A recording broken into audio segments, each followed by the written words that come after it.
하나님께서는 오바댜를 통하여서 이제 에돔의 멸망뿐 아니라 이제 에돔처럼 하나님의 사람들을 괴롭게 하고 힘들게 하는 그러한 이방 족속들, 이 열방들에 대한 심판을 동시에 말씀해 주고 있습니다. 오늘 본문의 15절에 보면 여호와께서 만국을 벌할 날이 가까이 왔다라고 말씀하고 있습니다. 그리고 내가 행한 대로 너희가 그대로 너희들이 받을 것이다 라고 말씀을 하십니다. 이것은 공의의 하나님을 말씀하고 계십니다. 하나님은 사랑의 하나님이시지만 동시에 공의의 하나님이시기도 합니다.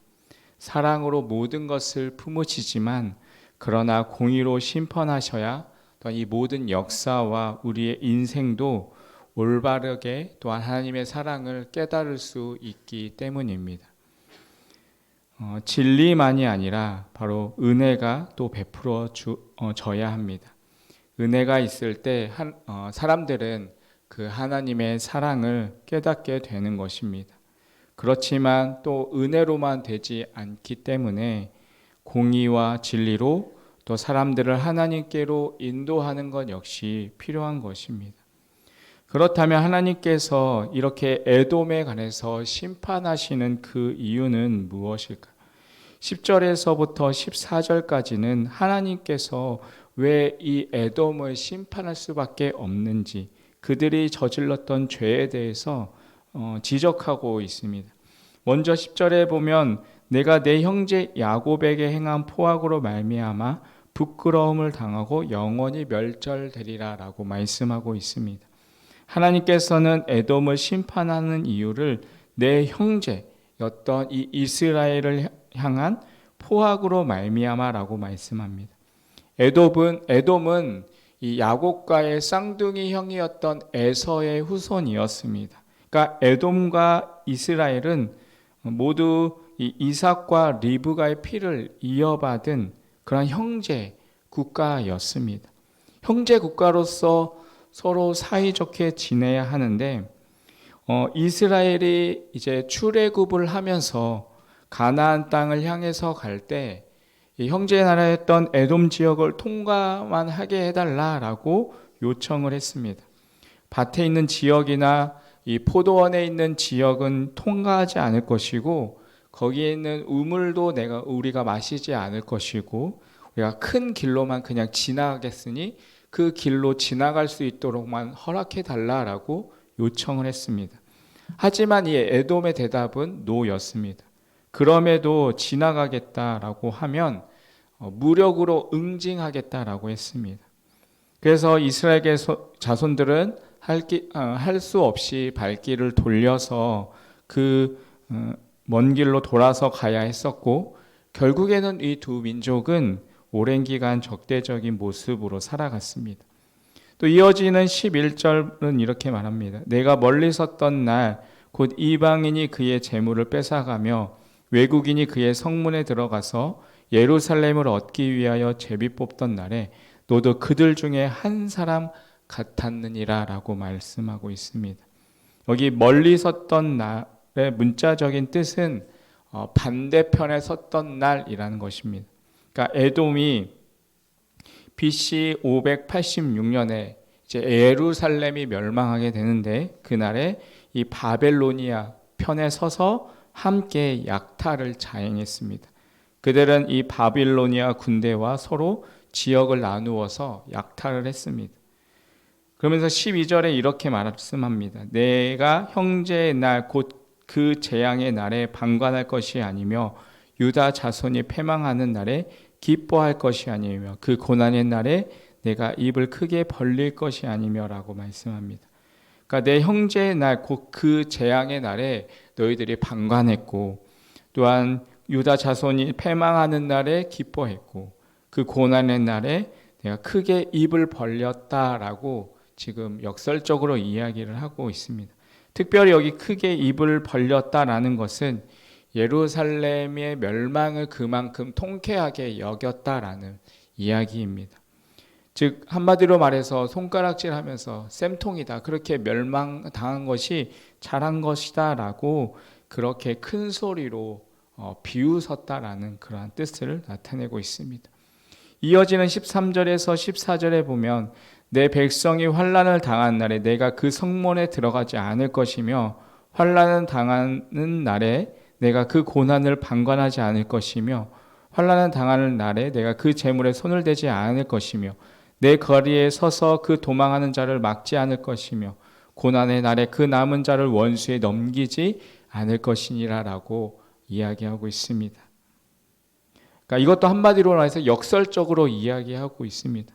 그러니까 에돔은 예루살렘의 침략을 당할 때 들어가지 말아야 할 그러한 성문으로 들어갔고, 또 고난을 덜어주지 않고 오히려 그들이 멸망당하고 침략당하는 것에 있어서 방관을 했고, 또 손대지 말아야 할 재물들에 손을 댔고, 심지어는 도망가는 그 사람들을 도와주지는 못할 망정 그들이 도망가지 못하도록 막았다는 것입니다.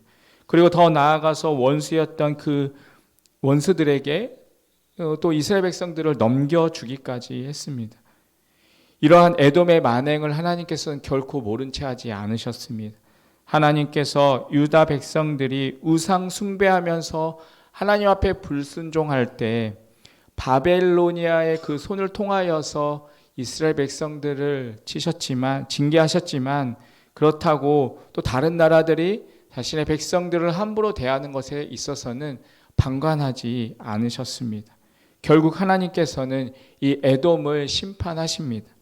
16절의 말씀에 보면 너희가 내 성산에서 마신 것 같이 만국이 항상 마시리니 곧 마시고 삼켜 본래 없던 것 같이 되리라 라고 말씀하고 있습니다. 이 말씀은 너희가 예루살렘을 멸망시킨 것과 같이 너희도 동일하게 그 하나님의 진노의 잔을 너희가 마실 것이다 라고 엄중한 심판의 그 하나님의 메시지를 이야기하고 있습니다.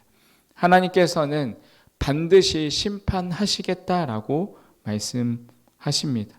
결국 에돔은 그 하나님의 심판의 말씀대로 멸망당하게 되었습니다. 여러분, 우리의 눈으로 보았을 때 정말 열강들은 정말 세계에서 어느 누가 이길 수도 없고 변할 수도 없는 그러한 존재처럼 보이지만, 하나님의 손에는 그 모든 것들이 아무것도 아님을 우리는 기억해야 할 것입니다. 한순간에 그거 나라가 잘 되어 가는 것 같아 보이지만 한순간에 하나님의 신노의 심판의 대상이 될 수 있는 것입니다.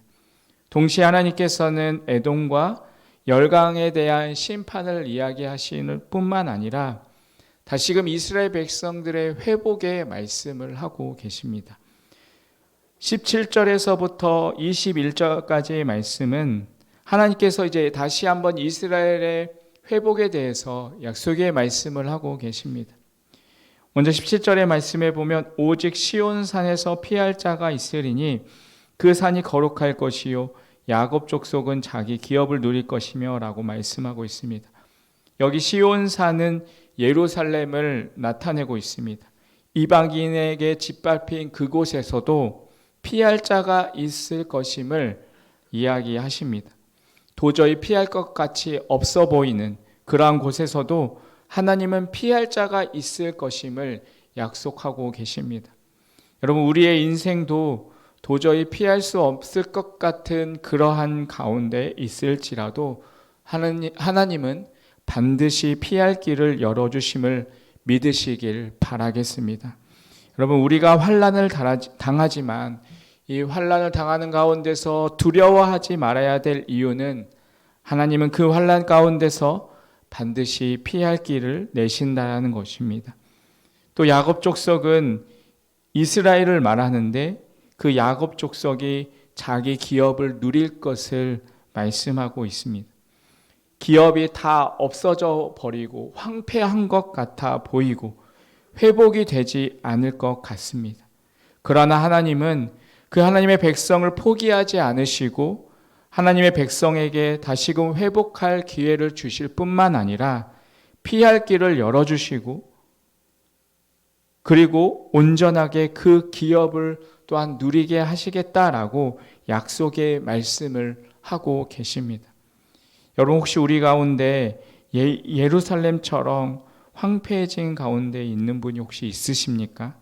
아니면 혹 이스라엘처럼 더 이상 나는 회복될 기미조차 보이지 않는 그러한 가운데 있는 분들이 있으십니까? 여러분, 오늘의 이 약속의 말씀이 여러분 삶 속에서 이 약속의 말씀으로 이루어질 줄 믿습니다. 왜냐하면 하나님은 심판의 하나님이시지만 동시에 자비와 긍휼과 사랑의 은혜를 베푸시는 하나님이시기 때문입니다. 그 하나님께서는 여전히 하나님의 백성들을 붙잡아 주시고 그들이 그 삶 속에서 다시금 하나님을 붙잡고 일어서기를 원하시는 분이시기 때문입니다. 오늘 여러분과 제가 그 자비와 사랑의 하나님을 이 말씀을 통해서 우리의 삶 가운데 경험하시기를 간절히 바라겠습니다. 이제 하나님께서는 이스라엘 온전한 회복을 말씀하십니다. 18절의 말씀입니다. 야곱 족속은 불이 될 것이며 요셉 족속은 불꽃이 될 것이요 에서 족속은 지푸라기가 될 것이다. 그들이 그들 위에 붙어서 그들을 불살을 것인즉 에석 족속에 남은 자가 없으리니 여호와께서 말씀하셨음이니라. 여기 야곱 족속은 남유다를 가리키고 또 요셉 족속은 북이스라엘을 나타냅니다. 하나님께서는 그렇게 이스라엘을 회복시켜 주시고 에돔에 대해서는 철저하게 심판하시겠다라고 약속의 말씀을 하고 있습니다. 그러면서 하나님께서는 더 나아가서 세 가지의 회복을 말씀하고 있습니다. 이것은 온전한 이스라엘의 회복에 예언하는 말씀입니다. 첫 번째는 땅의 회복입니다. 그 땅 속에 살아가고 있던 모든 사람들이 땅을 빼앗겼습니다. 땅을 빼앗겼다는 것은 더 이상 살 수 있는 터전이 잃어버린 것, 그 모든 것들이 사라져 버린 것을 말합니다. 그런데 하나님께서는 그러한 이스라엘 백성들에게 19절의 말씀을 통해서 다시 한번 땅을 회복시켜 줄 것이다 라고 약속의 말씀을 하고 있습니다. 두 번째는 땅을 회복시켜 주실 뿐만 아니라 영토를 확장시켜 주겠다라고 말씀을 하십니다. 20절의 말씀에 보면 가나안 사람에 속한 사르밧을 얻을 것이고 또 예루살렘으로 잡혀갔던 자들이 네겝의 성읍까지 얻을 것이다 라고 말씀하고 있습니다. 그러니까 포로로 돌아온 사람들이 이곳까지 이스라엘 땅으로 영토가 온전히 회복될 것임을 말씀하고 계십니다. 그렇게 하나님께서는 이스라엘을 회복시켜 주시고 땅을 회복시켜 주시고 또 영토 확장을 시켜 주십니다. 그리고 마지막 세 번째 회복은 하나님 나라의 회복입니다. 21절의 말씀에 이렇게 이야기하고 있습니다. 구원받은 자들이 시온산에 올라와서 에서의 산을 심판하리니 나라가 여호와께 속하리라. 이 에서의 산은 에돔을 말하는 것입니다. 에돔뿐만 아니라 모든 나라들이 하나님께서 심판을 통하여서 이제 세상 나라는 사라지고 하나님의 나라가 임하게 될 것임을 약속의 말씀으로 하고 계신 것입니다. 이 약속의 말씀은 이 말씀을 듣는 이스라엘뿐만 아니라 여전히 이 말씀을 듣고 있는 우리에게도 동일하게 약속의 말씀을 주고 계십니다. 우리가 살아가는 삶 속에서도 하나님께서는 반드시 하나님의 나라를 이루어 가실 것임을 우리에게 약속하고 계신 것입니다. 사랑하는 성도 여러분, 하나님은 은혜와 사랑의 하나님이십니다. 당신의 백성을 절대로 포기하지 않으시고 잊지 않으시는 하나님이십니다.